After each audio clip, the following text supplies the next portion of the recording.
Hi friends, simple వేలో అయితే fish fry అండి.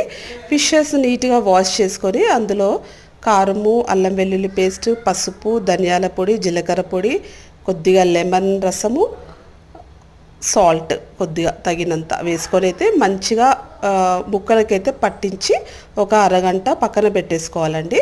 దాని తర్వాత ఆయిల్ వేసి ఒక్కొక్క ఫిష్ ముక్కని ఆయిల్లో ఫ్రై చేసుకోవడమేనండి. చాలా సింపుల్ వే, టేస్టీగా యమ్మీగా ఉంటుంది. చూడండి, ఇలా అయితే మనం స్లోగా టర్న్ చేసుకోవాలి, ఎందుకంటే ముక్కలు విరిగిపోతుంటాయి. సో మంచిగా టర్న్ చేసుకోవాలి. ఇది అప్పటికప్పుడు అయితే చాలా బాగుంటుంది, టేస్టీగా కూడా ఉంటుందండి.